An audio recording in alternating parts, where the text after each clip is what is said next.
ঢাকাবাসী কেমন আছেন? আলহামদুলিল্লাহ। ঢাকাবাসীর তো সামনে বিপদ, ভালো থাকেন কিভাবে? বিশ্বাস হচ্ছে না? ঢাকাবাসীর সামনে বিপদ। আমার আগে কেউ বলেছিল যে ঢাকা হচ্ছে the city of Akhiruzzaman, Dhaka যে শেষ জামানার শহর, এটা কি আমার আগে কারো মুখে শুনেছেন? আচ্ছা, তো যখন আমরা ল্যান্ড করি ঢাকায়, তখন একটা পরিচিত দৃশ্য দেখা যায়। এই দৃশ্য বাংলাদেশের অন্য কোনো জায়গায় দেখা যায় না। সেটা হলো বাক্সে বাক্সে বন্দি জীবন। উঁচু উঁচু কিছু ইমারত দেখা যায়, ইট কাঠ পাথরের কিছু ইমারত, ছোট ছোট বাক্সের মতো, আকাশ থেকে বাক্সের মতো লাগে দেখতে। তো এই যে বাক্সে বাক্সে বন্দি জীবন, এই দৃশ্যটা ঢাকাতে আসলে দেখা যায়। দেখুন, যখন আমরা ল্যান্ড করি তখন কি দেখি হাইলি কনস্ট্রাক্টেড বিল্ডিংস। ঢাকায় আমরা দেখি হাইলি কনস্ট্রাক্টেড বিল্ডিংস। আজকে থেকে 200 বছর আগে এমন দৃশ্য কেউ দেখেছে কিনা আমার জানা নাই। তবে একটা হাদিস থেকে আমি আলোচনা শুরু করি, তাহলে বুঝতে পারবেন। নবী সাল্লাল্লাহু আলাইহি ওয়াসাল্লাম মসজিদে বসে আছেন, মসজিদের মধ্যে, নববীর মধ্যে, এবং হাদিসটা তার ইন্তেকালের অল্প কিছুদিন আগের হাদিস। এটা প্রারম্ভিক সময়ের হাদিস নয়, শেষের দিকের হাদিস। কোরআনের যেমন শানে নজুল আছে, হাদিসেরও কিন্তু শানে নজুল আছে। ঠিক আছে? কোরআনের যেমন শানে নজুল আছে, এক একটা আয়াত এক একটা প্রেক্ষাপট এসেছে, নাজিল হয়েছে, ঠিক একইভাবে হাদিসেরও কিন্তু শানে নজুল আছে। নবী সাল্লাল্লাহু আলাইহি ওয়াসাল্লামের জীবনের শেষের দিকের হাদিস এটা। তিনি মসজিদে বসে আছেন, একজন ব্যক্তি মসজিদে প্রবেশ করলেন, শুভ্র সাদা কাপড় পরিহিত, ধবধবে সাদা, অতি উত্তম কাপড়, পরিচ্ছন্ন, প্রবেশ করলেন এবং রাসূল সাল্লাল্লাহু আলাইহি ওয়াসাল্লামের হাঁটুর সাথে হাঁটু লাগিয়ে বসলেন। ঠিক আমরা যেমন আত্তাহিয়াতু পড়ার সময় যেভাবে বসি নামাজে, এভাবে। আমার কথা কি বুঝতে পারছেন? আচ্ছা, এবার নবী সাল্লাল্লাহু আলাইহি ওয়াসাল্লামকে তিনি ব্যাক টু ব্যাক 4টা প্রশ্ন করছেন। এক নম্বর বলছেন, ইয়া মুহাম্মদ, হে মুহাম্মদ সাল্লাল্লাহু আলাইহি ওয়াসাল্লাম, আখবিরনি আনিল ইসলাম, আমাকে ইসলাম সম্পর্কে বলুন। নবীজি বললেন, ইসলাম হচ্ছে কালিমা, আল্লাহ এক সাক্ষ্য দেয়া, নবী মুহাম্মদ সাল্লাল্লাহু আলাইহি ওয়াসাল্লামকে সর্বশেষ রাসূল সাক্ষ্য দেয়া, সালাত কায়েম করা, যাকাত দেয়া, রমাদান মাসে সওম রাখা এবং সামর্থ্য হলে হজ করা, এই হলো ইসলাম।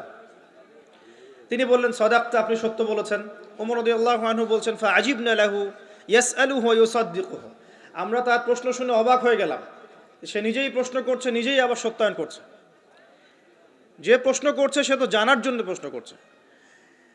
ছাত্র যদি ওস্তাদের কাছে প্রশ্ন করে যে ওস্তাদ এটা কি, ওস্তাদ বলে এটা এই, তখন সেই ছাত্র যদি বলে যে আপনি সত্য বলেছেন, তার মানে এই ছাত্র আগে থেকে উত্তরটা জানতো, তাই নয় কি? তার মানে এই প্রশ্ন করে আগে থেকেই জানে যে উত্তরটা কি হবে। তো দ্বিতীয় প্রশ্ন করছেন তিনি, বলছেন, আখবিরনি আনিল ঈমান, ঈমান কি, আমাকে ঈমান সম্পর্কে বলুন। নবী সাল্লাল্লাহু আলাইহি ওয়াসাল্লাম বলছেন, ঈমান হচ্ছে 6টা বিষয় বিশ্বাস করা। তুমিনা বিল্লাহ, আল্লাহ বিশ্বাস করবে, ওয়া মালাইকাতিহি, তার ফেরেশতা মণ্ডলীর প্রতি, ওয়া কুতুবিহি, তার সমস্ত আসমানি কিতাবের প্রতি, ওয়া রুসুলিহি, তার সমস্ত রাসূলগণের প্রতি, ওয়াল ইয়াউমিল আখির, পরকালের প্রতি, ওয়াল কদরি খায়রি ওয়া শাররি, তাকদীরের ভালো মন্দের প্রতি। এই 6টা পিলারে বিশ্বাস করলে আপনি মুমিন হলেন। প্রশ্নকারী বলছে, সাদাকতা, আপনি সত্য বলেছেন। আবারও তৃতীয় প্রশ্ন করছেন, আখবিরনি আনিল ইহসান, হে মুহাম্মদ সাল্লাল্লাহু আলাইহি ওয়াসাল্লাম, আমাকে ইহসান সম্পর্কে বলুন। ইহসান কি জিনিস? নবী সাল্লাল্লাহু আলাইহি ওয়াসাল্লাম বলছেন, ইহসান হচ্ছে আনতা আবুদাল্লাহা কাআন্নাকা তারাহ, তুমি এমনভাবে আল্লাহর ইবাদত করবে যেন তুমি আল্লাহকে দেখতে পাচ্ছ। ওয়া ইল্লাম তাকুন তারাহু ফাইন্নাহু ইয়ারাক, যদি তুমি আল্লাহকে দেখতে না পারো, জেনে রাখবে আল্লাহ ঠিকই তোমাকে দেখছেন। এই আল্লাহ কনসিয়াসনেসের নাম হচ্ছে ইহসান। কি নাম? ইহসান। ইসলামের ভিত্তি পেলাম 5টা, ইমানের কয়টা পেলাম? 6টা, আর ইহসানের ব্যাখ্যা কি পেলাম? আল্লাহ কনসিয়াসনেস, মানে আল্লাহকে হাজির নাজির জেনে ইবাদত করা। কেউ যদি আল্লাহকে হাজির নাজির জেনে ইবাদত করে, সে কিন্তু পাপ করতে পারবে না, তার নামাজে মনোযোগ কিন্তু ডানে বামে যাবে না ইনশাআল্লাহ। তো তিনি বললেন, সত্য বলেছেন আপনি। এবার চতুর্থ প্রশ্ন করছেন তিনি, যে আখবিরনি আনিস সাআ, আমাকে কিয়ামত সম্পর্কে বলুন, কিয়ামত কবে হবে? তখন নবী সাল্লাল্লাহু আলাইহি ওয়াসাল্লাম বলছেন, মাল মাসউলু আনহা বিআ'লামা মিনাস সাইল, এ বিষয়ে প্রশ্নকারীর চেয়ে উত্তরদাতার জ্ঞান বেশি নয়। এই বিষয়ে প্রশ্নকারীর চাইতে উত্তরদাতার জ্ঞান বেশি নয়, মানে কেউই জানে না কিয়ামত এক্স্যাক্টলি কবে হবে। তখন প্রশ্নকারী থেমে যাচ্ছেন না, প্রশ্নকারী আবার প্রশ্ন করছেন, ৫ নম্বর প্রশ্ন, যে ফাখবিরনি আন আমারাতিহা, তাহলে আমাকে কিছু আলামত বলেন কিয়ামতে কিছু আলামত বলেন। নবী সাল্লাল্লাহু আলাইহি সাল্লাম অনেক আলামত বলতে পারতেন কিন্তু, এবং তিনি বলেছেন, ও সারা জীবনে তিনি অসংখ্য আলামত বলেছেন। এবং আলামতগুলোকে দুই ভাগে ভাগ করা যায়, এগুলো বড় এবং কিছুগুলো হচ্ছে ছোট। যদিও বা সবগুলোই আলামত, তবে এটা হচ্ছে ফিকহের বিষয়, উসুলের বিষয়ের মধ্যে আমরা নিয়ে আসতে পারি যে বড় ছোট ভাগ করা যাচ্ছে, আলেম ওলামারা ভাগ করছেন। যাই হোক, 10টা বড় বড় আলামতের কথা বলা হয়েছে। এই 10টা না আসা পর্যন্ত কিয়ামত হবে না। নবী ঈসা ইবনে মারইয়ামের আগমন, ইয়াজুজ আর মাজুজ, দাব্বাতুল আরদ, জমিন থেকে প্রাণী বের হবে, ইয়েমেনের আগুন, 3টা বড় বড় ভূমিকম্প, পশ্চিম দিক থেকে সূর্যোদয়, এরকম 10টা আলামত বলা হয়েছে। এগুলো না হওয়া পর্যন্ত কিয়ামত হবে না। এগুলো এখনো হয়নি, এগুলোর কোনোটাই এখনো আসেনি। এগুলো বাদ দিয়ে যেগুলো আলামত সুগরা আমরা বলছি, ছোট ছোট, এগুলোর ম্যাক্সিমাম প্রায় 99% আমরা এখন দেখতে পারি। তবে দেখার জন্য চোখ লাগবে, আর চোখ বলতে শুধু বাইরের চোখকে বোঝাচ্ছি না, হৃদয়ের কলবের কি লাগবে? চোখ লাগবে। আমি আপনার কলবের চোখ দিয়ে আপনাকে শহরটাকে চেনাচ্ছি। আপনার এই হাদিসে নবী সাল্লাল্লাহু আলাইহি সাল্লাম অনেকগুলো আলামত না বলে মাত্র 2টো আলামত বলেছেন। কয়টা? মাত্র 2টো। আমি বলছি জীবনের শেষের দিকের হাদিস, শেষ সময় তো আমরা বেশি নসিহত করতে যাবো, তাই না? মনে করেন আপনার পিতা মৃত্যুশয্যায়, আল্লাহ না করুক, এখন তিনি আপনাকে ওসিয়ত করছেন যে বাবা এইটা করবা, এইটা করবা না, মায়ের যত্ন নিও, বোনদের যত্ন নিও, ইত্যাদি ইত্যাদি। তখন তার ওসিয়তগুলোকে আপনি কত গুরুত্বের সাথে গ্রহণ করবেন, এবং সেই সময় যত ইম্পর্টেন্ট কথা থাকবে সেগুলোই তো মানুষ বলবে, তাই নয় কি? সবচেয়ে ইম্পর্টেন্ট কথাগুলোই মানুষ বলবে। তো নবী সাল্লাল্লাহু আলাইহি ওয়াসাল্লাম এদিকে এসে মাত্র 2টো সাইনের কথা বলছেন। তার মধ্যে একটা হচ্ছে, ভালো করে শোনেন, তার মধ্যে একটা হচ্ছে আনতালিদাল আমাতু রাব্বাতুহা। যখন তুমি দেখবে, প্রশ্নকারীকে বলছে, যখন তুমি দেখবে যে দাসী তার মনিবকে জন্ম দিচ্ছে, দাসী তার মনিবকে জন্ম দিচ্ছে, মানে দাসী কিভাবে মনিবকে জন্ম দিতে পারে? দাসী কি মনিবকে জন্ম দিতে পারে? উত্তর, এখানে 3টা ব্যাখ্যা হতে পারে। কয়টা ব্যাখ্যা? 3টা। এছাড়াও আরো ব্যাখ্যা হতে পারে, হয়তো আল্লাহ পাক সেটা আমাদের জেহেনে হয়তো এখনো দেন নাই, হয়তো এমন কেউ আসবে পরবর্তী জেনারেশন, তারা হয়তো আরো ব্যাখ্যা করতে পারবে। তবে 3টা ব্যাখ্যা এখন পাওয়া যায়। 1 নাম্বার, দাসী তার মনিবকে জন্ম দিবে অর্থ হচ্ছে পিতা মাতার সাথে দাস দাসীর মতো আচরণ করা হবে। এবং এটাও কিন্তু কিয়ামতের আগের একটা বড় নিদর্শন যে পিতা মাতার সাথে দাস দাসীর মতো আচরণ করা হবে। এবং যেটা এখন হচ্ছে, আমরা দেখছি পিতা মাতার অধিকার তারা পাচ্ছে না, সন্তানদের হাতে নির্যাতনের শিকার হচ্ছে, বৃদ্ধাশ্রমে থাকতে হচ্ছে। সারা জীবন যে সন্তানকে বড় করলো, আজকে সেই সন্তান তার ওই যে কাফনের টাকা পর্যন্ত দিতে যাচ্ছে না, মারা গেছে লাশটা পর্যন্ত নিতে আসে না, এমন হচ্ছে না? এবং বস্তুবাদী শহরগুলোতে তো এটা বেশি। আর আমাদের শহরটা বস্তুবাদী না? আমাদের শহরে মানুষ বস্তুবাদী না? মানুষ বস্তুবাদী, কেউ অন্যের দিকে তাকানোর সময় নাই। এটা বোঝার জন্য আপনাকে ফ্লাইওভার উঠতে হবে। ফ্লাইওভার উঠে দাঁড়িয়ে থাকেন, দেখেন মানুষ ছুটছে নিজের চরকায় তেল দেওয়ার জন্য, কারো দিকে তাকানোর সময় নাই।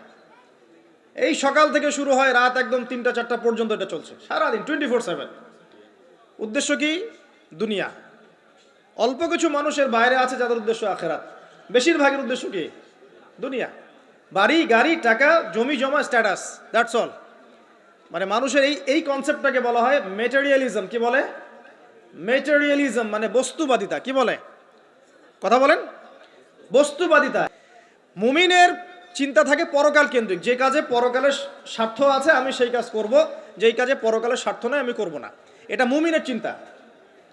আর কাফের মুশরিক বেদিন ফাসেক মুনাফিকদের চিন্তা হচ্ছে যেখানে দুনিয়ার স্বার্থ ওখানে থাকবো, দুনিয়ার স্বার্থ নাই থাকবো না। এই যে দুনিয়ার স্বার্থে মানুষের সারাটা জীবন ক্ষয় করে দেয়া, এর নাম বস্তুবাদিতা, মেটেরিয়ালিজম বলে এটাকে। যাই হোক, আমাদের শহরের বেশিরভাগ মানুষ কি বস্তুবাদী না? এখন সবাই দেখবেন, আমি বুঝাচ্ছি, আমি যতটা পারছি সহজ করার চেষ্টা করছি। ম্যাক্সিমাম আমাদের শহরের মানুষ এখন বস্তুবাদী। সবার চিন্তা একটাই, দুনিয়া দুনিয়া আর দুনিয়া। যেই দুনিয়া সম্পর্কে নবী সাল্লাল্লাহু আলাইহি ওয়াসাল্লাম বলেছেন, একটু শোনেন, যে মনে করেন এটা একটা মহাসাগর। নবী সাল্লাল্লাহু আলাইহি ওয়াসাল্লাম বলছেন এখানে একটা আঙ্গুল ঢুকিয়ে দাও, দিয়ে বের করো। এই আঙ্গুলে যতটুকু পানি আছে এটা দুনিয়া, আর এই পুরো মহাসাগরে যত পানি আছে এটা পরকাল। একদিন সাহাবীদেরকে নিয়ে নবী যাচ্ছেন সাল্লাল্লাহু আলাইহি সাল্লাম, একটা মৃত গাধা বা বকরির বাচ্চা পড়ে আছে, মৃত গাধা বকরির বাচ্চা। সাহাবীদেরকে বলছেন, হে আমার সাহাবীরা, তোমরা কি এই বকরির বাচ্চাটাকে 1 দিরহামের বিনিময়ে কিনতে চাও? কিসের বিনিময়ে? 1 দিরহাম। তো দিরহাম কি জিনিস সেটা পরে বোঝাবো এখন ইনশাআল্লাহ, ওইগুলো এখন বুঝবেন না। দিরহাম কি জিনিস ওটা পরে বুঝবেন। দিরহাম থাকলে আর রিজার্ভ কমতো না, দিরহাম থাকতো যদি কোনো কান্ট্রি রিজার্ভ আর কমতো না। রিজার্ভ কমে ডলারের ভিত্তিতে, আর ডলার হচ্ছে এখন সারা ওয়ার্ল্ডের ডমিনেটিং কারেন্সি, ওটাকে হার্ড কারেন্সি বলে। মানে আপনি তেল কিনতে চান, 1 কোটি টাকা ব্রিফকেসে নিয়ে আমাদের আবু ধাবিতে চলে যান, গিয়ে শেখদেরকে বলেন যে আমাকে 1 কোটি টাকার তেল দেন, 1 ফোঁটাও তেল দিবেন আপনাকে, দিবে না। যতক্ষণ আপনি ওই টাকাটাকে ডলারে কনভার্ট করবেন তারপর দিবেন, আপনাকে তখন সুন্দর মতো তেল দিবে। এই dollar petrol, dollar petrol, petrol ছাড়া ডলারের এক্সচেঞ্জ নাই। এটা হচ্ছে পেট্রো ডলার মনিটরিং সিস্টেম। আপনার কাছে গোল্ড আছে মনে করেন, সোনা, এখন সোনাটাকে আপনি যে ভাঙাবেন, ভাঙিয়ে যে মানে কান্ট্রির অন্যান্য ডেভেলপমেন্টের কাজে লাগাবেন, তার জন্য ডলারের সিঁড়ি পার হয়ে যেতে হবে আপনাকে। অথচ এই দিনার এবং দিরহাম রাসূল সাল্লাল্লাহু আলাইহি ওয়াসাল্লামের যুগের কারেন্সি ছিল, দিনার দিরহাম, যার ইন্ট্রিনসিক ভ্যালু বা অন্তর্নিহিত মান কখনো কমে যাবে না। দেখাচ্ছি, দাঁড়ান, আমি এমনি এমনি করে কথা বলি না। আসহাবুল কাহফ কত বছর ঘুমিয়েছিলেন বলেন? 309 বছর। 309 বছর। পকেটের মধ্যে কিছু কয়েন ছিল, সোনার আর রূপার কয়েন।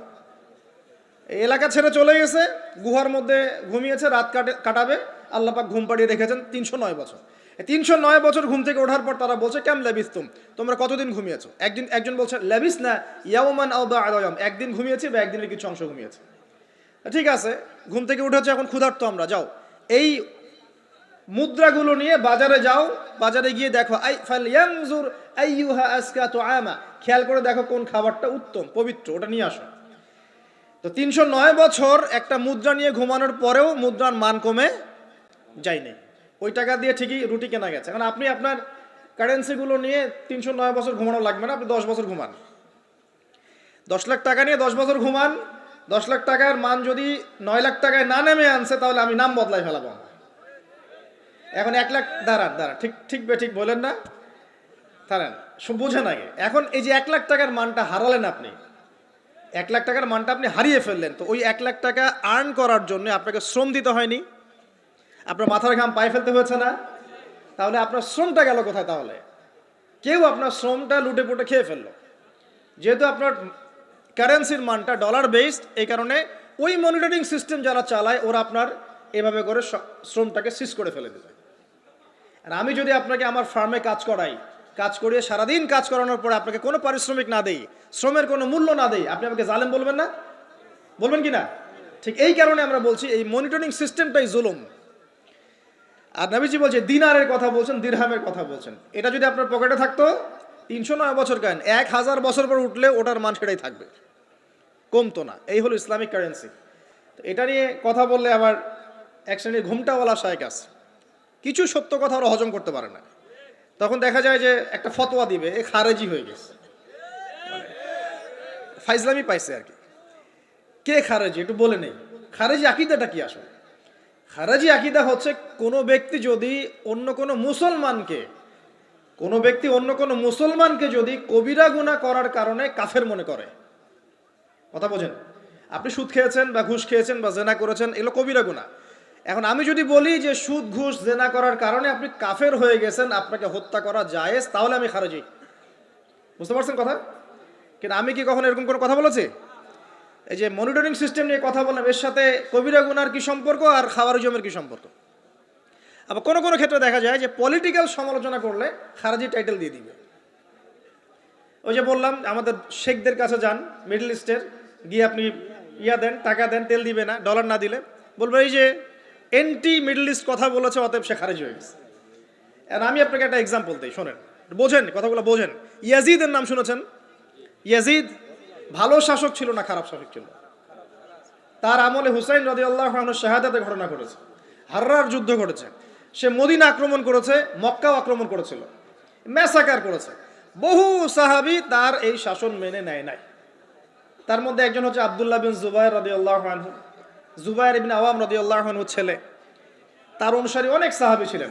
আর আমাকে বলেন, ইয়াজিদ যখন মক্কা মদিনা আক্রমণ করছিল, ইয়াজিদ যখন মক্কা মদিনা আক্রমণ করছিল বা তার সেনাবাহিনীরা যখন ইমাম হুসাইনকে কারবালার প্রান্তরে শাহাদত দিচ্ছে বা আক্রমণ করছে তার সপরিবারে, এখন যে সাহাবীরা তার বিরুদ্ধে একটু অবস্থান নিয়েছে, এই সবগুলো সাহাবী কি কাফের হয়ে গেছে, তাগুত হয়ে গেছে আর খারাজি হয়ে গেছিল নাকি? তারা কি ইয়াজিদের অন্যায়ের প্রতিবাদ করার কারণে খারাজি হয়ে গেছিল নাকি? তো পলিটিক্যাল সমালোচনার সাথে খাওয়ারিজমের কোনো সম্পর্ক নেই। কিন্তু এরা এটাকে একটা সুকৌশলে মুসলিম উম্মার যুবকদের মধ্য থেকে সত্য কথা বলার মানসিকতাকে কেড়ে নিয়েছে। সত্যকে উপস্থাপন করার মানসিকতাকে দমিয়ে দেওয়ার জন্য একটা খারেজি ফতোয়া শুরু করে দিয়েছে। এখন যেখানে সেখানে যা ইচ্ছা বলবেন খারেজি ফতোয়া দিয়ে দেবে। সুবহানাল্লাহ। যাই হোক, ওদিকে যাচ্ছি না, আমি মূল জায়গায় আসি। দেখুন, আমরা রাসূলের হাদিস থেকে জানছি দুনিয়ার মূল্য এতটুকু। তুমি কি এই বকরির বাচ্চাটাকে 1 দিরহামের বিনিময়ে কিনবা?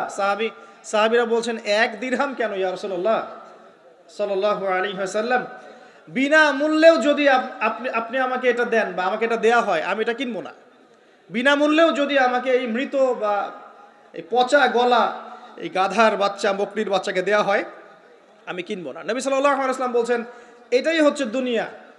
আল্লাহ পাকের কাছে দুনিয়ার মূল্য এই বকরির বাচ্চার চাইতেও কম।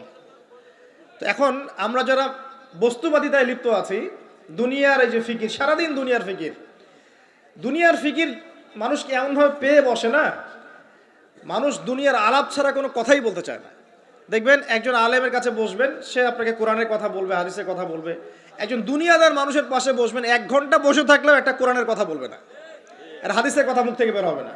আর তার মাথাটা ফাংশন হয়ে গেছে দুনিয়া দিয়ে। ঠিক আছে, সে যদি ড্রাইভার হয়, সারাদিন গাড়ির পেঁচাল পারবে, গাড়ি এটা, গাড়ি ওইটা এমন, গাড়ি ওইটা এমন।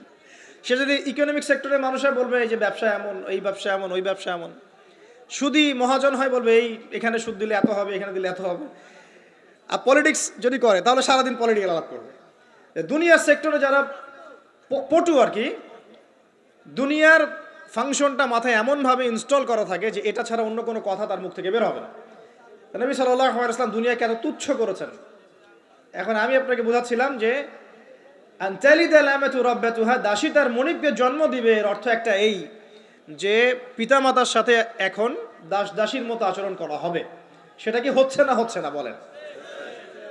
এটা যারা পিতামাতা হয়েছেন, বার্ধক্যে চলে গেছেন, তারা খুব ভালো করে জানেন যেই সন্তানের জন্য সারাটা জীবন তারা মাথার ঘাম পায়ে ফেললেন, এই সন্তান তার খোঁজ খবর পর্যন্ত নেয় না। এখন ব্রিটেন, অক্সফোর্ড, হার্ভার্ড থেকে পড়ে আসছে, ঢাকা বিশ্ববিদ্যালয় থেকে বড় বড় ডিগ্রি নিয়ে আসছে, তার বাবা এখন থাকে বৃদ্ধাশ্রমে। জাহাঙ্গীরনগর ইউনিভার্সিটির একজন প্রফেসর, তিনি বৃদ্ধাশ্রমে আছেন। একটা ভিডিও দেখলাম তার, তিনি বলছেন যে আমি আমার পরিবারের জন্য কি না করেছি, আজকে আমি এত বড় প্রফেসর হওয়ার পরে আমার শেষ জীবনটা এখানে কাটছে। মাঝে মাঝে এগুলো দেখলে মনে হয়, মনটা চায় যে আমরাও কিছু বৃদ্ধাশ্রম করি, যাদেরকে আল্লাহ পাক তৌফিক দিয়েছেন আপনারা করবেন। যদিও ইসলামে বৃদ্ধাশ্রমের কোনো জায়গা নাই, মায়ের পায়ের নিচেই সন্তানের বেহেশত, কিন্তু এখন পরিবেশ এত খারাপ যে কিছু কিছু বৃদ্ধাশ্রমের দরকার হয়ে পড়েছে। জাতীয় একটা দৈনিক পত্রিকা দেখলাম, তারা বলছে যে এখন বৃদ্ধাশ্রম সময়ের দাবি হয়ে গেছে, বৃদ্ধাশ্রম এখন সময়ের দাবি হয়ে গেছে। আপনাদের সামর্থ্য থাকলে আপনারা করবেন। শেষ জীবনটা যেন আমাদের এই বার্ধক্যে উপনীত হওয়া মায়েরা এবং বাবারা, তারা যেন আল্লাহর ইবাদত করে কাটাতে পারে এমন একটা পরিবেশ তৈরি করে দিবেন।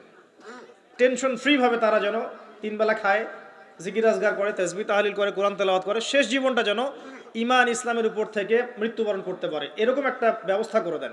ইনশাআল্লাহ বহুত নেকি হবে ইনশাআল্লাহ। আল্লাহ পাক আপনাকে বরকত দিবেন ইনশাআল্লাহ। এটা একটা ব্যাখ্যা হতে পারে। সেকেন্ড ব্যাখ্যা হতে পারে এই, দাসী তার মনিবকে জন্ম দিবে অর্থ হচ্ছে এই যে সমাজের ন্যায় অন্যায়, হক বাতিলের মানদণ্ড উল্টে যাবে। কারণ দাসী মনিবকে জন্ম দিতে পারে না, পারে? তার মানে একটা ব্যাখ্যা এটাও হতে পারে, সত্য মিথ্যা হয়ে যাবে, মিথ্যা সত্য হয়ে যাবে কিয়ামতের আগে আগে, হক বাতিল হয়ে যাবে, বাতিল হক হয়ে যাবে। ঠিক এটাও অন্যান্য হাদিসে এসেছে, সত্যবাদীকে বলা হবে মিথ্যাবাদী, মিথ্যাবাদীকে বলা হবে পরম সত্যবাদী। যে ব্যক্তি আমানতদার তাকে বলা হবে খেয়ানতকারী, যে খেয়ানতকারী তাকে বলা হবে পরম আমানতদার। এটা হচ্ছে না এখন আমাদের এই বিজি শহরগুলোতে, এটা হচ্ছে না। আমাদের এখানে বিশ্বাসটা এতই কমে গেছে, দেখবেন কোনো মানুষ যদি সেধে কাউকে খাওয়ায়, আসেন হোটেলে বসেন খান, সন্দেহের চোখে তাকাবে যে না জানি আমাকে কি খাওয়ায় দিল, আমাকে খাওয়ায় আবার কি লুটপাট করে, তাই না? দেখেন আমাদের শহর থেকে বিশ্বাসটা কমে গেছে না? একটা বন্ধন টিকে থাকে বিশ্বাসের উপরে। আমি বলি যে একটা সম্পর্ক শুধুমাত্র ভালোবাসার ভিত্তিতে টিকে থাকে না, ভালোবাসার চেয়ে বড় জিনিস হচ্ছে বিশ্বাস। আর সেই বিশ্বাস যখন উঠে যায় তখন পরিবার ভেঙে যায়, স্বামী স্ত্রীর বন্ধন ভেঙে যায়, সামাজিক কাঠামো ভেঙে যায়। আমাদের সমাজ থেকে বিশ্বাসটা উঠে গেছে, দেখবেন কেউ কাউকে বিশ্বাস করতে পারে না। হ্যাঁ, তো এই যে বস্তুবাদিতা আমাদের বিশ্বাসটাকে নষ্ট করে ফেললো। খেয়াল করে দেখেন, এই রাত্রেবেলা গাড়ি নিয়ে যাবেন, রাস্তায় যদি কেউ দাঁড়িয়ে থাকে, ভাই আমি খুব বিপদে পড়েছি একটু লিফট দেন, ভয়েই দাঁড়াবো না এখানে গাড়ি নিয়ে, না জানি আবার কোন ট্র্যাপে ফেলায়, তাই না? বিশ্বাস প্রতারণার কি যুগ, কেউ কাউকে বিশ্বাস করতে পারছে না, কেউ কাউকে বিশ্বাস করতে পারছে না। স্বামী তার স্ত্রীকে বিশ্বাস করে না। এই শহরে বহু স্বামী আছে এই শহরের, স্ত্রীকে বিশ্বাস করে না, কারণ জানে যে আমি বাইরে গেলে ফোনে অনেকগুলো বেটার সাথে লাইন মারে, স্বামী খুব ভালো করে যায়। এ কারণে দেখা যায় স্বামীও বাইরে আবার কয়েকটা একাধিক ওই যে বলবো উপস্ত্রী উপপত্নী জোগাড় করে রেখে দিচ্ছে, আছে না? মেয়ে স্ত্রী বাসায়, স্বামী যখন চলে যায় স্ত্রী অন্যের সাথে পরকিয়া করে, আবার স্বামী বাইরে গিয়ে স্ত্রীকে বাদ দিয়ে অন্য মেয়ের সাথে পরকিয়া করে। এই জিনিসটাই শহরে বেশি না কম বলেন? লজ্জা করেন না, সত্যি কথা বলেন, এটা বেশি না কম? বেশি, দিন দিন বাড়ছে। আর যে মিডিয়াগুলো আমরা দেখি এগুলোই শিখায় আমাদেরকে, পরকিয়া শিখায় না? পরকিয়া শিখায়। আর এটা যে এত ভয়াবহ মহামারী আকার ধারণ করেছে না, অনেক ক্ষেত্রে দেখা যায় স্বামী অফিসে যাওয়ার সাথে সাথেই বয়ফ্রেন্ড বাসায় হাজির। এই যে বাক্সে বাক্সে বন্দি জীবন বললাম, বাক্সে বাক্সে বন্দি, ফ্ল্যাটের ভিতরে তো ঢুকলে আর বোঝা যায় না ভিতরে কি হচ্ছে। কত ফ্ল্যাটে যে জেনা হয় এখন এই শহরে আল্লাহ ভালো জানে। এই ফ্ল্যাটের প্রত্যেকটা ইঞ্চি ইঞ্চি মাটি আল্লাহর কাছে সাক্ষী দিবে। যেখানে যে মাটিতে বসে অবিবাহিত যুবক যুবতী জেনা করেছে আর বিবাহিত যুবক যুবতীরা এবং এই স্বামী স্ত্রীরা জেনা করেছে, এর ইঞ্চি ইঞ্চি মাটি আল্লাহর কাছে কথা বলবে। এর ইঞ্চি ইঞ্চি মাটি আল্লাহর সামনে কথা বলবে। ইযা যুলজিলাতিল আরদু জিলজালাহা ওয়া আখরাজাতিল আরদি আথকালাহা ওয়া ক্বালা লিল ইনসানু মা লাহা ইয়াওমাইযিন তুহাদ্দিসু আখবারাহা। সেদিন তুহাদ্দিসু আখবারাহা, জমিন তার খবর বলবে আল্লাহর কাছে। জমিনের কোথায় কোন পাপ হয়েছে সব বলে দিবে। এই জমিনে এখানে দাঁড়িয়ে জেনা করেছে, ওইখানে দাঁড়িয়ে মদ খেয়েছে, ওইখানে কাউকে খুন করেছে, জমিন বলে দিবে। একটা কথা এখানে মাঝখানে বলে দেই, যারা অবিবাহিত যুবক যুবতী আছো, এই লেকচার তোমরা যারা শুনছো, তোমাদের মধ্যে কেউ যদি জেনা করে থাকো, অবিবাহিতর কথা বলছি, তোমাদের কাঁধের মধ্যে এখন 100 বেত্রাঘাতের শাস্তি ঝুলে আছে। সূরা নূরের 1 থেকে 3 নম্বর আয়াত পড়ে দেখবে, অবিবাহিত যুবক যুবতী যদি জেনা করে তাদের শাস্তি হচ্ছে 100 বেত্রাঘাত, তাও জনসমক্ষে, এবং এক বছরের জন্য নির্বাসন। এই বিধানগুলো যদি পৃথিবীর কোনো দেশেও না থাকে, আসমানে আছে। মরার সাথে সাথেই এই বিধান কার্যকর হবে ইনশাআল্লাহ। বুদ্ধি কি? একটাই উপায় আছে। এই লেকচার কানে চলে গেছে, অনতিবিলম্বে অজু করবে, অজু করে খালেসভাবে রাতের শেষ রাতে জায়নামাজ বিছাবে, জায়নামাজ বিছিয়ে আল্লাহর সামনে দাঁড়িয়ে 2 রাকাত নামাজ পড়বে, পড়ে নিজের পাপের কথা স্মরণ করে চোখ দিয়ে দরদর করে পানি ফেলে দিবে, আল্লাহকে সেজদায় গিয়ে বলবে, আল্লাহ আমি জেনা করেছি, আমাকে মাফ করে দাও। আল্লাহ আমার এই পাপের কথা কেউ জানে না, তুমি জানো, মাফ করে দাও। এই মাফ নেওয়ার পরে আবার ওই যার সাথে করেছেন ওর সাথে আবার লিঙ্ক আপ করার চেষ্টা করেন না। আসো আমরা জেনা করেছিলাম, আসো বিয়ে করে নেই, এটা সলিউশন না। জেনা করেছেন, আগে তওবা করে ফিরে আসতে হবে, তারপরে পুরো জীবন ইসলামিক লাইফ লিড করতে হবে। আল্লাহ যদি দেখেন যে হ্যাঁ আপনি ঠিকঠাক তওবা করে আল্লাহর পথে চলছেন, আল্লাহ তখন আপনাকে নেককার স্ত্রী দিবে ইনশাআল্লাহ। এই এই এই একমাত্র রাস্তা যুবকদের জন্য এবং যুবতীদের জন্যও। যুবকরা না হলে পার পেয়ে যেতে পারে, কারণ একটা কথা সমাজে প্রচলিত আছে না, যে ছেলে মানুষের ইজ্জত তো সহজে যায় না, গোপন হয়ে গেছে, কেউ জানে না, আল্লাহ মাফ করে দিয়েছেন, সে হয়তো পার পেয়ে গেল। কিন্তু এই যে মেয়ে, তুমি যে 8-10টা ছেলের সাথে জেনা করেছো, তোমার ইজ্জতের কি হবে? তোমার যে সতীত্ব তুমি নষ্ট করেছো, তুমি তো বিয়ের পর কোনো ঘরে গেলে সে হাজবেন্ডও বুঝতে পারবে তুমি আর সতী সাধী নও। তখন তোমার কি হবে? এটা গেল স্বেচ্ছায় জেনা। আর যদি আপনি ধর্ষণ করে থাকেন কাউকে, তাহলে তার হক তাকে ফেরত দিতে হবে। কিভাবে দিবেন সেটা আপনার বিষয়। আল্লাহর কাছে ক্ষমা চান, ইস্তেগফার করেন। জেনার ফলশ্রুতিতে সমাজে মহামারী নেমে আসে। জেনা, পরকীয়া, অশ্লীলতার কারণে সমাজে এমন সব রোগ ব্যাধির উদ্ভব হয় যেগুলো কখনো ছিল না। এই শহরটা জেনার শহর, আমাদের এই ঢাকা শহর জেনার শহর। আপনাকে এটা বোঝার জন্য আমার লেকচার না শুনে আপনি পেপার পত্রিকা ঘাটেন, অনলাইন সার্চ করেন, দেখবেন এই শহরে আনাচে কানাচে জেনা হয় এবং ওপেন জেনা হয়। মানুষ জেনাকে হালাল মনে করে। এই শহরের যুবক যুবতী যারা একে অপরের সাথে বয়ফ্রেন্ড গার্লফ্রেন্ড কালচারে লিপ্ত আছে, এটাকে তারা হালাল মনে করে, কেউ হারামও মনে করে না। কত বড় সাহস দেখায়। আর রাস্তা দিয়ে আমরা হেঁটে গেলেও বয়ফ্রেন্ড গার্লফ্রেন্ড এসে আমাদেরকে সালাম দেয়, হুজুর আমাদের জন্য একটু দোয়া করেন। তো প্রত্যেকটা পার্কে পার্কে যাবেন, এই যে আপনাদের রেস্টুরেন্টগুলোতে যাবেন, দর্শনীয় যে স্পটগুলো সেখানে যাবেন, দেধার সে জেনা হচ্ছে, জেনা আর জেনা। আমি এই যুগের কথাই বলছি। নবী সাল্লাল্লাহু আলাইহি ওয়াসাল্লাম বলছেন, আমাদের নবী বলছেন, আমার উম্মতের একটা অংশ, সবাই না, আমার উম্মতের একটা অংশ অবশ্যই জেনাকে হালাল করে নেবে, অবশ্যই মদকে হালাল করে নেবে, মদ পান করবে কিন্তু মদের নাম অন্য দিবে, এবং তারা গান বাজনা বাদ্যযন্ত্র নর্তকীদেরকে হালাল মনে করে নিবে। নবী সাল্লাল্লাহু আলাইহি ওয়াসাল্লাম বলেছেন, যখন সমাজে এরকম পাপ বাড়ে তখন সমাজে এমন সব রোগ ব্যাধি আসে যা আগে কখনো ছিল না। এবং এদের ব্যাপারে নবীজি বলেছেন, একদিন সকালবেলা আল্লাহ পাক এদেরকে বানর এবং শুয়োর বানিয়ে দিবেন। কিয়ামতের আগে এই ঘটনাও ঘটবে, বিকৃত হবে। ভূমিধস, ভূমিকম্প, ভূমিধস এবং আকৃতির বিকৃতি, এগুলো আযাব আসবে আল্লাহর পক্ষ থেকে। এই জেনা, এই ব্যভিচার, এই পরকীয়া, নোংরামি, অশ্লীলতার কারণে ঘরে ঘরে এগুলা বয়ফ্রেন্ড গার্লফ্রেন্ড কালচার। কেউ মনে করে না যে এগুলা হারাম, কেউ মনে করে না যে আমার এই যে সহপাঠী আমার গায়রে মাহরাম। এই গায়রে মাহরাম শব্দটাই নাই। কাজিন, চাচাতো বোন, মামাতো বোন, খালাতো বোন, এই যে কাজিন, এরা জেনা করছে। পেপার পত্রিকা পড়েন, একটু অনলাইন ঘাটেন, দেখেন কোন যুগে আছেন আপনি। সমাজে ন্যায় অন্যায় হক বাতিলের মানদণ্ডই উল্টে যাবে। মানুষ ন্যায়কে অন্যায় মনে করবে, অন্যায়গুলোকে ন্যায় মনে করে নিবে। কোনো মানদণ্ড নাই, কোনো মানদণ্ড নাই। আমাদের শহরের এই অবস্থা, শান্তিতে কিভাবে ঘুমাবেন আপনি? নিশ্চিন্তে থাকবেন কিভাবে? কখন যে আল্লাহর গজব চলে আসে। কোরআনে একটা আয়াত আছে, যখন আল্লাহ পাকের গজব আসবে তখন শুধু জালেমদের উপর খাস করে আসবে না। আলেমদেরকে জিজ্ঞাসা করেন, আলেম ওলামাদেরকে জিজ্ঞাসা করেন, যখন আল্লাহর গজব আসবে জালেমদের উপরে শুধু খাসভাবে আসবে না, সবার উপরে আসবে। তা আমি খুব ভালো মানুষ, ওয়াজ করছি, নসিহত করছি, পার পেয়ে যাবো এমন ভাবার সুযোগই নাই। আপনাকে আপনার সাধ্য মতো অন্যায়ের প্রতিবাদ করার চেষ্টা করতে হবে। লা তা'মুরুন্না বিল মা'রুফ, নবীজি বলছেন, অবশ্যই তোমরা সৎ কাজের আদেশ করো। ওয়া লা তানহাউন্না আনিল মুনকার, অবশ্যই অসৎ কাজে নিষেধ করো। আও লা ইউশিকান্নাল্লাহু আন ইয়াবআসা আলাইকুম ইকাবাম মিন, অন্যথায় আমি আশঙ্কা করি তোমাদের উপর আল্লাহর পক্ষ থেকে বিশাল গজব আসবে। সুম্মা তাদউনাহু, এরপর তোমরা সবাই আল্লাহর কাছে দোয়া করবে, আল্লাহ গজব সরিয়ে দাও। লা ইউস্তাজাবু দুআকুম, তোমাদের দোয়া কবুল করা হবে না। নবী সাল্লাল্লাহু আলাইহি ওয়াসাল্লাম বলেন, মান রাআ মিনকুম মুনকারান, তোমাদের মধ্যে যে কেউ হুএভার হি ইজ, যে কেউ যদি কোনো মুনকার, নোংরা গর্হিত কোনো কাজ দেখে, তাহলে যেন ফাল ইউগাইয়ির বিয়াদিহি, তার সামর্থ্য থাকলে হাত দিয়ে যেন ঠেকায়।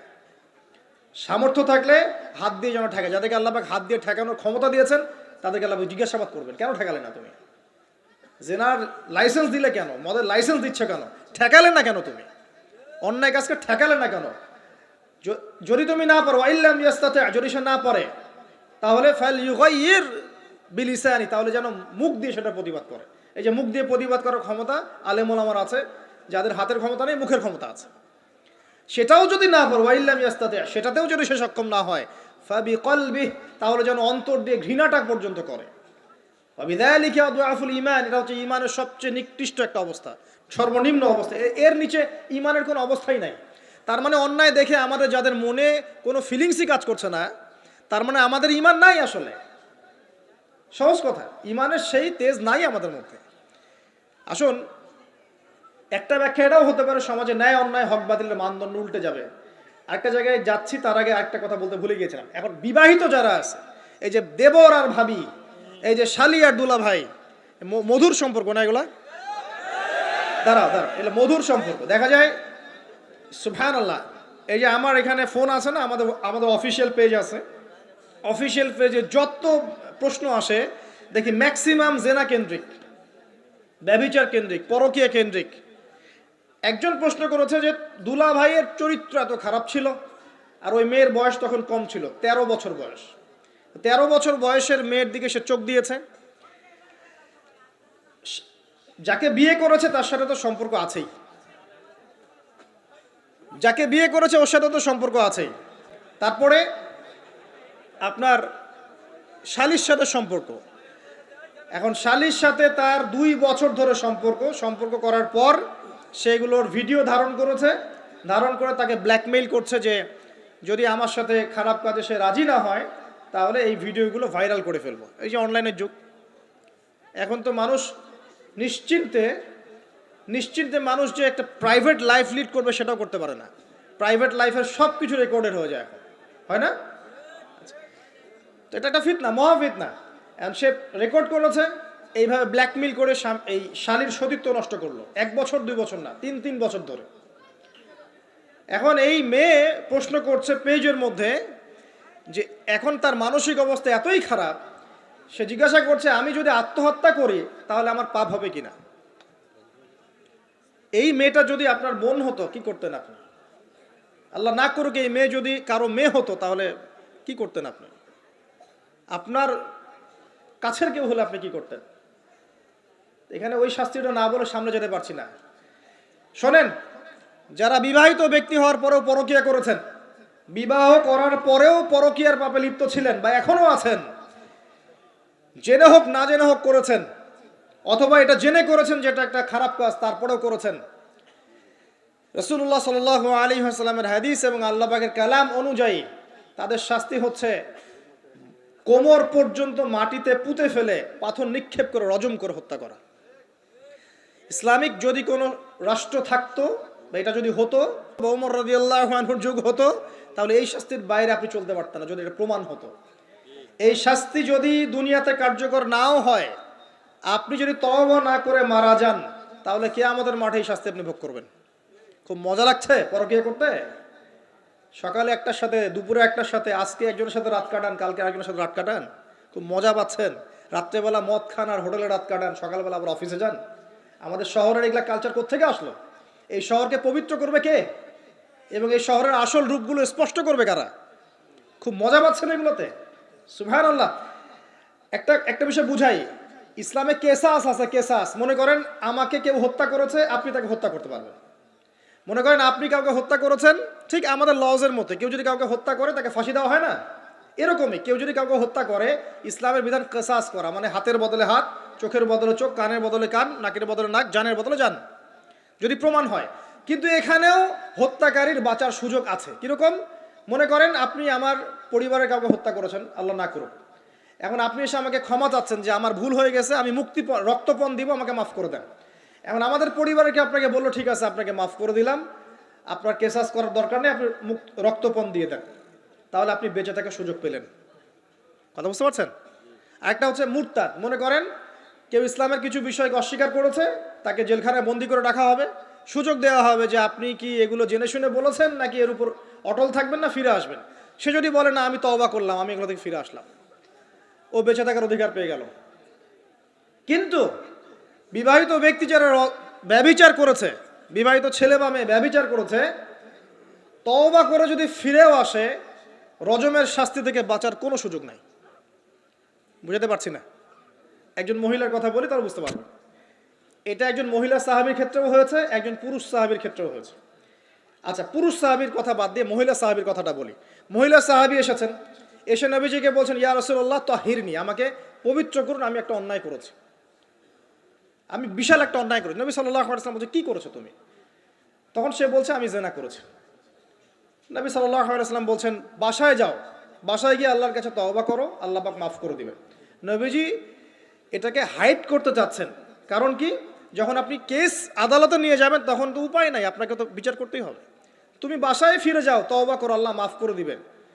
সে মহিলা নাছোড়বান্দা, না আমার বিচার করে দেন, আমার বিচার করে দেন, পরকালে আমি শাস্তি পেতে চাই না, দুনিয়াতে আমার বিচার করে দেন।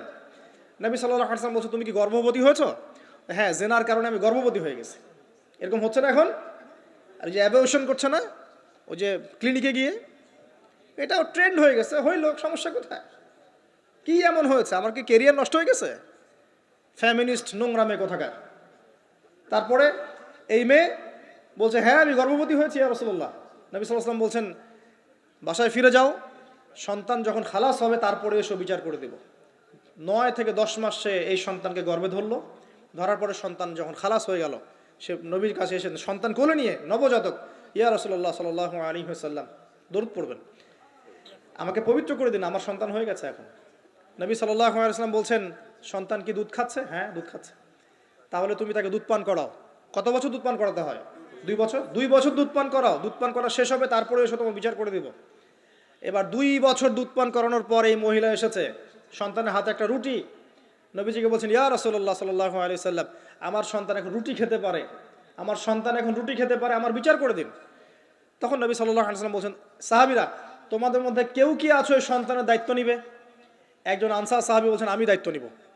তখন এই আনসার সাহাবীর কোলে নবী সাল্লাল্লাহু আলাইহি ওয়াসাল্লাম এই বাচ্চাকে তুলে দিলেন। তুলে দেওয়ার পর খালিদ বিন ওয়ালিদ রাদিয়াল্লাহু আনহু অন্যান্য সাহাবীদেরকে বললেন যাও এই মহিলাকে নিয়ে যাও, কোমর পর্যন্ত গেড়ে দিয়ে রজম করে হত্যা করো। এবার এই মহিলাকে নিয়ে যাওয়া হচ্ছে, একটা কথা বানিয়ে বলছি না, এই আপনার আলেম ওলামা যারা আছেন জিজ্ঞাসা করবেন কওমি মাদ্রাসার। এই মহিলাকে নিয়ে যাওয়া হচ্ছে, মহিলাকে পাথর নিক্ষেপ করা হচ্ছে। পাথর নিক্ষেপ করার মধ্যে খালিদ বিন ওয়ালিদ রাদিয়াল্লাহু আনহুর পাথরও ছিল। খালিদ বিন ওয়ালিদ রাদিয়াল্লাহু আনহু নাম শুনেছেন না? বীর সাহাবী, তিনি পাথর নিক্ষেপ করেছেন একটা। এই পাথরের আঘাতে ওই মহিলার কোন একটা জায়গায় লেগেছে, গায়ের লেগে রক্ত বের হয়ে গেছে। রক্তের ছিটাটা তার গায়ের এই যে কাপড় এসে পড়েছে। কাপড় এসে পড়ার সাথে সাথে খালিদ বিন ওয়ালিদ রাদিয়াল্লাহু আনহু বলছেন ছি ছি ছি ছি ছি, আমার গায়ের মধ্যে এরকম নোংরা ব্যভিচারী মহিলার একটা রক্ত পড়লো কিভাবে?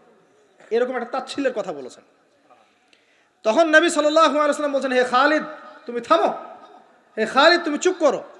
তুমি জানো এই মহিলা এই 2 বছরে 3 বছরে এত তওবা করেছে আল্লাহর কাছে, এই সমস্ত তওবা যদি মদিনাবাসীর মধ্যে বন্টন করে দেওয়া হয় তবুও কম হয়ে যাবে।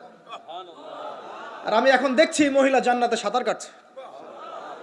আমি বুঝাতে পারছি না আপনাকে প্রিয় বোন, প্রিয় ভাই, যারা বিবাহিত হয়ে ব্যভিচার করছেন, জিনা করছেন, তিনি তওবা করেছিলেন, তওবা করেছেন, আল্লাহ পাক মাফও করে দিয়েছেন, জান্নাতে চলে গেছেন, কিন্তু পৃথিবীতে তার শাস্তি কায়েম করা হয়েছে। বিবাহিত ব্যক্তি ব্যভিচার করে ফেললে তার পৃথিবীতে বেঁচে থাকার অধিকার সে হারিয়ে ফেলে। আর এই পাপটাকে আমাদের সমাজে এত সহজ বানিয়ে দেওয়া হয়েছে, যে যার সাথে ইচ্ছা পরকীয়া করতে পারে। মেয়েও করছে, ভাবিও করছে, শালিও করে, দুলাভাইও করে, সবাই আমরা পরকীয়া করতে যাচ্ছি। পরকীয়ার সয়লাভ বন্ধ করতে হবে, পরিবারে পর্দা কায়েম করতে হবে, অপসংস্কৃতি ঠেকিয়ে দেন, এগুলা চ্যানেলগুলো বন্ধ করে ফেলেন বাসা থেকে। ইসলামিক সমাজ কায়েম না করতে পারলে আমাদের মা বোনরা সব নষ্ট হয়ে যাবে দিন দিন। আর পরিবারের ইজ্জত যখন চলে যায়, কোনো কিছুর বিনিময়টাকে ফিরে পাওয়া যাবে না। কেন পরকীয়া করতে গিয়েছেন? আল্লাহ, আপনার যদি এতই চাহিদা থাকে আরেকটা বিয়ে করেন না কেন? বিয়ে করতে সাহস কুলায় না নাকি? বিয়ে করলে যে স্ত্রীকে নিয়ে সূর্যের আলোতে ঘুরতে হয়, ওই জন্য ইঁদুরের মতো রাতের বেলা অন্ধকারে আপনি থাকতে চান, সিংহের মতো সকালবেলা সূর্যের আলোকে স্নান করতে পারেন না। কথা বুঝতে পারেন না? বিয়ে করলে স্ত্রীকে নিয়ে পুরুষের মতো, সুপুরুষের মতো সূর্যের আলোকে আপনি হাঁটবেন রাস্তায়, কাউকে ভয় করবেন? আপনার মতো কোনো ভয় কাজ করবে না। আর এখন আপনি ইঁদুরের মতো রাতের অন্ধকারে রাত কাটান অন্য মেয়ের ঘরে গিয়ে। এই শহরের এই মহামারীগুলো বন্ধ করতে হবে। আমি এই শহরের একজন শুভাকাঙ্ক্ষী বাসিন্দা, আমি এখানকার। আমি আমার চোখ দিয়ে যা দেখছি এটা দেখার পর চুপ থাকতে পারি না। আমরা সব জায়গায় জানা দেখছি, আর মাদক দ্রব্য দেখছি, আর পরকীয়া দেখছি। পর্নোগ্রাফির তো শেষ নাই, প্রত্যেকের ফোনে ফোনে পর্নোগ্রাফি, এভরিবডি। পর্নোগ্রাফি আর মাদক আর ব্যভিচার, জেনা, ফ্রি মিক্সিং অবাধে আমাদের শহরে। বস্তুবাদী তো আছেই। তো এটাকে আখিরুজ্জামানের শহর বলবো নাকি আউয়ালুজ্জামানের শহর বলবো নাকি? শুধু এই শহরের সমস্যা এটা নয়, প্রত্যেক বড় বড় শহরেই সমস্যা। ইভেন এগুলো এখন গ্রামে পর্যন্ত চলে গেছে, এগুলো গ্রামেও চলে গেছে, গ্রামে আরো বেশি আছে।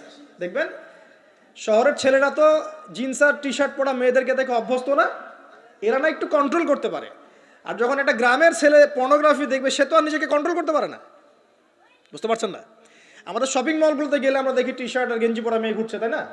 এটা দেখতে দেখতে অভ্যস্ত আমরা, এই জন্য আমরা কন্ট্রোল করতে পারি কিছুটা হলেও, তাই না ছেলেরা? কিন্তু গ্রামের ছেলে মেয়ে যারা, তারা কিন্তু পর্ন দেখলে আর কন্ট্রোল করতে পারে না। দেখুন গ্রামে ধর্ষণ দিন দিন বাড়ছে, day by day, day by day. এই সমস্যাগুলো বড় বড় প্রত্যেক বিগ সিটিজ অ্যান্ড টাউনে এই সমস্যা, একই সমস্যা। এরা এমন একটা সভ্যতা যারা প্রত্যেকটা পাপকে গ্লোবালাইজেশন করে দিয়েছে। সুদ খেয়েছে, সারা বিশ্বে ছড়িয়ে দিয়েছে। মদ খেয়েছে, সারা বিশ্বে ছড়িয়ে দিয়েছে। জেনা করেছে, সারা বিশ্বে ছড়িয়ে দিয়েছে। ফ্যামিলিস্ট রেভলিউশন সারা বিশ্বে ছড়িয়ে দিয়েছে। ব্যাংকিং, সুদভিত্তিক ব্যাংকিং সিস্টেম সারা বিশ্বে ছড়িয়ে দিয়েছে। প্রত্যেকটা সমস্যা দেখবেন ওখান থেকে সারা বিশ্বে ছড়িয়ে গেছে। আর আমরা মনে করি ওরাই নাকি মানবতার মুক্তির পথ দেখাবে। সুবহানাল্লাহ। ওরা আমাকে শিখাবে নারীর স্বাধীনতা, অধিকার। আমার কাছে কোরআন এবং সুন্নাহ আছে, রাসূল আছেন, আমার কাছে আল্লাহ আছেন। এগুলোকে বাদ দিয়ে তোমার কথা শুনতে হবে আমাকে? এরা আমাদেরকে বাঁচাবে না, বরং এরা সারা বিশ্বে ইয়াজুজ মাজুজের মতো ফিতনার ফাসাদ সৃষ্টি করে বেড়াচ্ছে। আসুন, একটা ব্যাখ্যায় অনেক কথা হয়ে গেল। আল্লাহর ওয়াস্তে যুবক যুবতী যারা আছো, লেকচার যদি কানে যাবে, আজকেই জেনা থেকে তওবা করতে হবে। জেনার ধার কাছে যাওয়া যাবে না। আর হালাল উপার্জনের সোর্স হয়ে গেছে, অবিবাহিত থাকার দরকার নাই, বিয়ে করে ফেলেন। বিয়ে আপনার জীবনটাকে সুশৃঙ্খলতা নিয়ে আসবে। আমি গার্ডিয়ানদেরকে রিকোয়েস্ট করবো যে বিয়েটাকে সহজ করে দেন, কঠিন জটিল করেন না, জেনা বাড়তে থাকবে। না হলে যে সন্তান, যে ছেলেটাকে মেয়েটাকে ছোট মনে করছেন না, ছোট নাই, সে অলরেডি 4-5 ঘাটের পানি খেয়ে আসছে দেখবেন। আপনারা পরিসংখ্যান দেখেন, বাংলাদেশের ইয়াং ইউথ জেনারেশন যারা আছে, এদের মধ্যে ম্যাক্সিমামই বিবাহ বহির্ভূত সম্পর্ক স্বাদ পেয়ে গেছে অলরেডি। স্কুল কলেজ পাশ করেনি এখন পর্যন্ত সম্পর্ক করে বসে আছে। আর ছোট ছোট মেয়েগুলোকে ছোট মনে হয়, বদের হাড্ডি সবগুলো।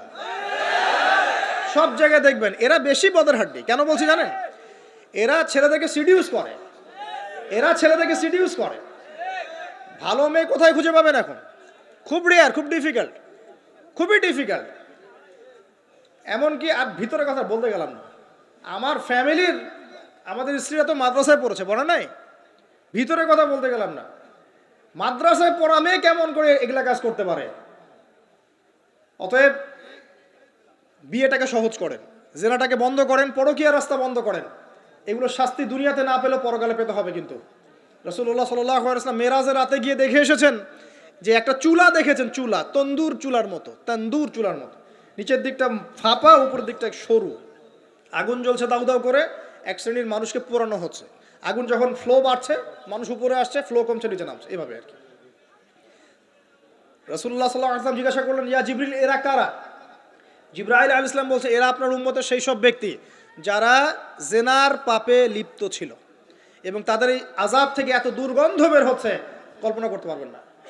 আর এক শ্রেণীর লোককে দেখেছেন, সামনে এই যে ভালো গোশত, পাশে খারাপ পচা গোশত, বসে বসে পচা গোশত খাচ্ছে, ভালো গোশত খাচ্ছে না।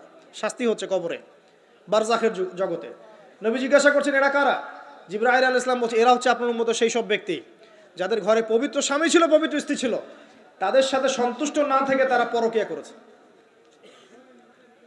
আল্লাহ পাক আমাদের শহরটাকে হেফাজত করুন। আমি এখানে একটাই সলিউশন, ইসলামিক অনুশাসন, আদারওয়াইজ অন্য কোনো সলিউশন নাই। কতক্ষণ ভালো থাকবেন আপনি? চতুর্দিক থেকে আপনাকে জেনায় উদ্যুক্ত করা হচ্ছে। আপনি অনলাইনে ঢোকেন, এই যে ফোনটা নেন, ফেসবুকে ঢোকেন, ইউটিউবে ঢোকেন, খালি জেনা আর জেনা।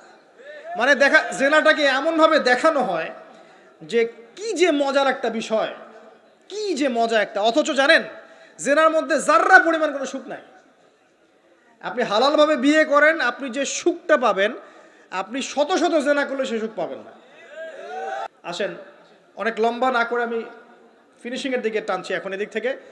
দ্বিতীয় ব্যাখ্যা এটা হতে পারে যে সমাজে ন্যায় অন্যায়, হক বাতিলের মানদণ্ডই কি হবে? উল্টে যাবে। উল্টে গেছে কিনা? মানুষ এখন মিথ্যাবাদীকে সত্যবাদী মনে করে কিনা?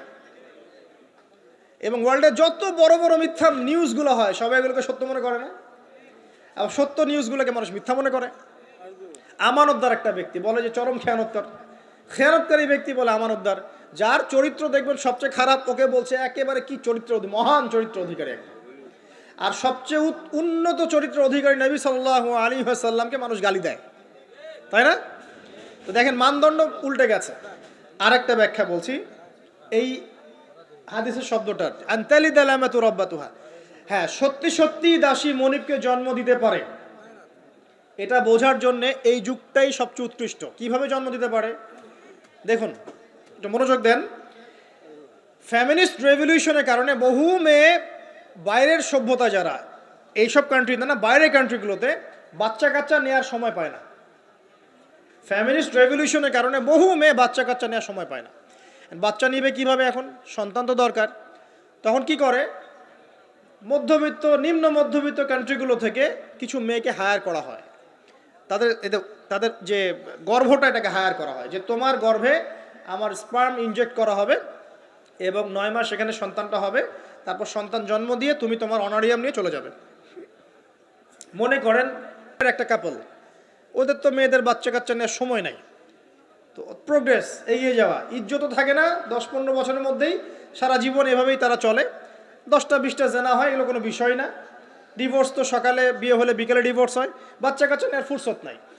একটা শ্রীলঙ্কার কোনো মেয়ের গর্ভ ভাড়া করেছে, এখন গর্ভের সন্তান হলো, সন্তান জন্ম দেওয়ার পরে এই সন্তানটা নিয়ে তাকে তার অনারিয়াম দেওয়া হচ্ছে $10,000-20,000 নিয়ে সে বাচ্চাটা দিয়ে দিল। এই যে বাচ্চাটা যে হলো, এই বাচ্চাটা হচ্ছে মনিবের, আর এই মেয়েটা হচ্ছে এখানে দাসী। এই যে দাসী তার মনিবকে জন্ম দিল কি দিল না, বুঝতে পারছেন না কথা মনে হয়। এই ব্যাখ্যাটা আজকে থেকে 30-40 বছর আগেও করা যেত না, এখন 30-40 বছরের মধ্যেই ব্যাখ্যাটা করা যায়। ইসলাম এভাবেই চিরপ্রাচীন, চির নতুন, চির আধুনিক। কথা বুঝতে পারছেন? অতএব এটা একটা আলামত নবীজি বলেছেন যে দাসী তার মনিবকে জন্ম দিবে, আরেকটা আলামত বলেছেন, এটা ব্যাখ্যা করে আমি শেষ করছি।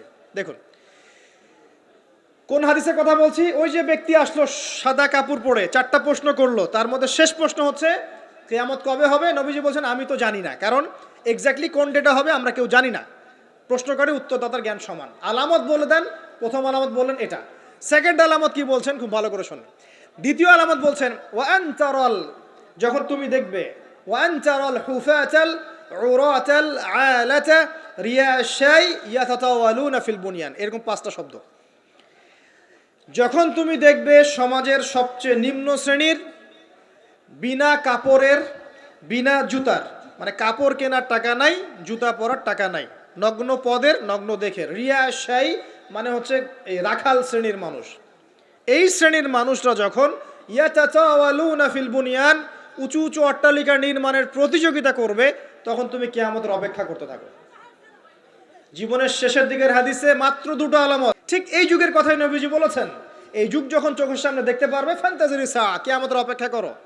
যখন আমরা উপর থেকে ল্যান্ড করি শহরে, আমরা দেখি যে ইয়াতাতাওয়ালুনা ফিল বুনিয়ান, এই উঁচু উঁচু অট্টালিকা নির্মাণের প্রতিযোগিতা চলছে বাক্সে বাক্সে বন্দি জীবনে। তো কিভাবে সম্ভব, প্রশ্ন এখন একটা আপনার কাছে আমার, কিভাবে সম্ভব সমাজের সবচেয়ে নিম্ন শ্রেণীর মানুষ, রাখাল শ্রেণীর মানুষ, গায়ে কাপড় নাই, স্যান্ডেল নাই, কিভাবে পড়বে সে? উত্তর দেন না, কিভাবে সম্ভব? উত্তর 2টো। এক, সুদের মধ্য দিয়ে সম্ভব, সুদের মধ্য দিয়ে সম্ভব। সবচেয়ে দরিদ্র মানুষের বিল্ডিং নির্মাণের প্রতিযোগিতা সম্ভব। সেকেন্ডটা হচ্ছে অন্যের সম্পদ আত্মসাৎ এবং করাপশন, এর মধ্য দিয়ে সম্ভব এটা করা। এবং এই জিনিসগুলোও শেষ জামানার আলামত। শেষ জামানার সুদ র্যাপিডলি বাড়তে থাকবে। একটা ব্যক্তি খুঁজে পাওয়া যাবে না মনে হয় যার গায়ে সুদের ছিটাফোঁটা গিয়ে লাগবে না। এই যে আমি বসে আছি, মনে করছেন আমি সুদ খাই না, বা আপনি খাচ্ছেন না, আপনি না খেলেও, প্রত্যক্ষভাবে না খেলেও পরোক্ষভাবে ঠিকই খাচ্ছেন। না খেলেও আপনার গায়ে সুদের ছিটাফোঁটা গিয়ে লাগছেই। এমন কোনো কান্ট্রি পৃথিবীতে নাই যেটা টোটালি সুদমুক্ত হতে পারবে এখন। IMF এর আন্ডারে আর ওয়ার্ল্ড ব্যাংকের আন্ডারে কোনো কান্ট্রি পারবে না। আপনি যাই নিতে যান, চড়া সুদের লোন দিতে হবে, আর এই লোন আমাদের পকেট থেকে শোধ করতে হবে। অতএব প্রত্যক্ষভাবে না খেলেও পরোক্ষভাবে আপনি খাচ্ছেন। হয় খাচ্ছেন, না হয় দিচ্ছেন, না হলে সাক্ষী থাকছেন, না হলে লিখে রাখছেন, কিছু একটা করছেন। এটা সেই জামানা। আর কি, করাপশন, অন্যের সম্পদ আত্মসাতের এই যে একটা প্রতিযোগিতা চলছে আমাদের অন্যায়ভাবে, এর মধ্য দিয়ে সম্ভব এই নিচু শ্রেণীর মানুষের অট্টালিকা নির্মাণের প্রতিযোগিতা। প্রিয় ভাইয়েরা, রাত অনেক গভীর হয়েছে, আর দীর্ঘ লম্বা করছি না, একটু কনক্লুশনের দিকে আসি, একটু মনোযোগ দেন। দেখুন, আলামাতুস সাআ নিয়ে পড়াশোনা করুন, পাশাপাশি কোরআন হাদিস পড়বেন অবশ্যই, এর পাশাপাশি ইকোনমিক্স পড়েন, ওয়ার্ল্ড অ্যাফেয়ার্স বোঝেন, হিস্ট্রি পড়েন। এগুলোকে কম্বাইন্ড করে আপনি দেখবেন যে আপনার বাহ্যিক চোখ, অভ্যন্তরীণ চোখ খুলে যাবে ইনশাআল্লাহ। তো আপনি বুঝতে পারবেন যে এখনকার সময় আর 100 বছর আগের সময় সেম না। এখন বহু কিছু দেখা যাচ্ছে যেগুলো আগে দেখা যেত না। আর আমরা আমাদের শহরটাকে যদি বাঁচাতে চাই, তাহলে আমাদের এই জেনার মহামারী থেকে বের হতে হবে, মাদকের মহামারী থেকে বের হতে হবে, সুদের মহামারী থেকে বের হতে হবে, অবিশ্বাস প্রতারণার এই যুগ থেকে বের হতে হবে, ব্যভিচারের যুগ থেকে বের হতে হবে। আমাদের পারিবারিক মূল্যবোধগুলো ঠিক করতে হবে, সবাইকে কোরআন সুন্নাহর জ্ঞানে জ্ঞানী হওয়ার চেষ্টা করতে হবে। বস্তুবাদিতা, দুনিয়ার মোহ থেকে আগে বের হতে হবে, দুনিয়ার মোহ থেকে বের হতে হবে। দুনিয়ার মোহটা থেকে বের হলেই সব ঠিক হয়ে যাবে ইনশাআল্লাহ। কবর, পরকাল, আখেরাত এগুলো চিন্তা ফিকির সবসময় থাকলেই বের হতে পারবেন ইনশাআল্লাহ। শিয়ানা ধার্মিক হওয়ার দরকার নাই। ধর্ম খুব ভালো বুঝি, দুনিয়াটা আগে বুঝি, ধর্ম পরে বুঝি, প্রয়োজন নাই। এটা শিয়ানা ধার্মিক। আগে দুনিয়ার স্বার্থ ঠিক বুঝবে, তারপর পরকাল। নো, আগে পরকাল বুঝবো, তারপর দুনিয়া। যে কাজে পরকালীন স্বার্থ নাই আমি নাই, যে কাজে পরকালীন স্বার্থ আছে আমরা আছি ইনশাআল্লাহ। প্রত্যেক মুসলিম যুবক যুবতী, তরুণ তরুণী এবং আমাদের শ্রদ্ধেয় বড়রা যারা আছেন সকলের প্রতি একটা আমার প্রাণ ভরা একটা নসিহাত, যে আমাদের সবাইকে আগে জ্ঞান অর্জন করতে হবে, চর্চা বাড়াতে হবে, পাশাপাশি আধ্যাত্মিকত্ব অর্জন করতে হবে, এহসান দরকার, ইমানের আলো দরকার, ইসলামের পরিপূর্ণতা দরকার, আংশিক না, পরিপূর্ণ ইসলাম দরকার। উদখুলু ফিস সিলমি কাফা, পরিপূর্ণরূপে। নৈতিকতার অবক্ষয় হয়েছে, এটাকে ঠিক করতে হবে। আমাদের যুবক সমাজকে মাদকের মহামারী থেকে বের করতে হবে, ওদের জন্য রিজিকের সোর্সগুলো বাড়াতে হবে। উদ্যোক্তা হয়ে যান, পড়াশোনা করে উদ্যোক্তা হয়ে যান, ব্যবসা করেন, ব্যবসায় অগ্রগামী হন, প্রয়োজনে কৃষিভিত্তিক অর্থনীতিতে যান, উদ্যোক্তা হয়ে যান। উপার্জনের সোর্স হয়ে গেছে, বিয়ে করে ফেলেন, পারিবারিক আদর্শ ঠিক করেন। পরিবারে চাল ডাল নাই, পরিবারে পর্দা যেন থাকে। পরিবারে চাল ডাল নাই, পরিবারে পর্দা থাকতে হবে। পরিবারে খাবারের সংকট আছে, থাক, পরিবারে নামাজ থাকতে হবে, তালিম থাকবে, কোরআন থাকবে, সন্তানদেরকে ইসলামিকভাবে প্রতিপালন করতে হবে। শেষ জামানার আলামতগুলো যখন দেখা যাচ্ছে, এখন আর আয়েশ করে বসে থাকার কোনো সুযোগ নাই। সর্বপ্রথম নসিহাত, পড়াশোনা করুন, বস্তুবাদিতা থেকে বেরিয়ে আসুন, ম্যাটেরিয়ালিজম থেকে বেরিয়ে আসুন, পরকালের বান্দা হয়ে যান।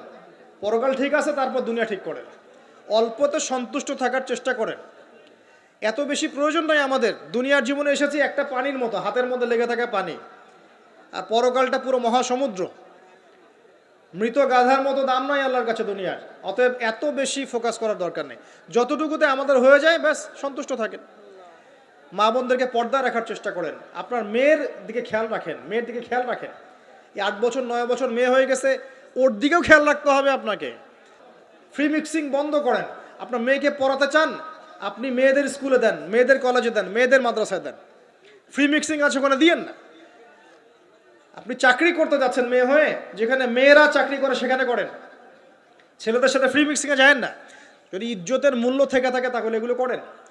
আর না হলে ওই যে একটা স্বনামধন্য কলেজের নাম দেখলেন কয়েকদিন আগে, একটা সার্টিফিকেট অর্জন করার জন্যে যদি আপনাকে অন্যের বিছানায় রাত কাটাতে হয়, ওই সার্টিফিকেটের মুখে থুতু দিই আমরা। কোনো প্রয়োজন আছে? ইজ্জত বিক্রি করে সার্টিফিকেট অর্জন করতে হবে? আর তোমরা একটা চাকরি পাওয়ার জন্যে অন্যায়ভাবে অন্যদেরকে হল থেকে বহিষ্কার করছো, পিটাচ্ছ, হকি স্টিক দিয়ে মারছো, এর ফল কি তোমাকে পরকালে ভোগ করতে হবে না?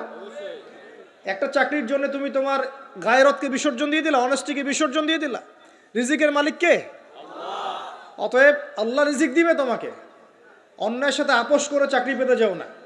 অন্যায় কাজ করে, অন্যায়ের পথে থেকে, অন্যায়ের পথে যারা আছে ওদেরকে সন্তুষ্ট করে চাকরির আশা করো না। ওই চাকরিতেও কোনো বরকত থাকবে না। নিজের যোগ্যতায় নিজের পরিচয় সৃষ্টি করো, নিজের পরিচয় নিজের যোগ্যতায় সৃষ্টি করো। ইনশাআল্লাহ আল্লাহ পাক তোমাকে বেহিসাব রিজিক দিবে ইনশাআল্লাহ। প্রিয় মুসলিম ভাই বোনেরা, আমরা এমন একটা যুগে বাস করছি, এই যুগটা আগের মতো নয়। পরিবারে ফিতনা দেখবেন, সমাজে ফিতনা দেখবেন, ধর্মে ফিতনা দেখবেন, সব জায়গায় ফিতনা দেখবেন। আপনাকে ফিতনাগুলো রিকগনাইজ করতে হবে, চিনতে হবে।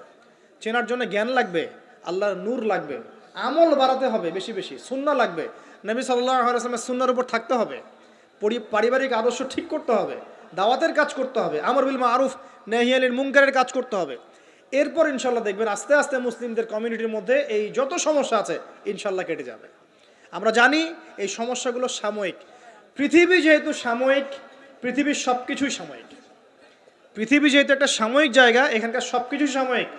এখন যা চলছে পুরো বিশ্বে, এই অন্যায়, জুলুম, পাপাচার, বেহায়াপন, অশ্লীলতা কিছুই থাকবে না ইনশাআল্লাহ। আস্তে আস্তে মুসলিমরা এগিয়ে যাবে, নৈতিকতার উন্নয়ন হবে, মুসলিমদের জ্ঞান বাড়বে, ঐক্য হবে। আল্লাহ পাক আমাদের সবাইকে ইসলামের জন্য কবুল করে নিন, আমিন।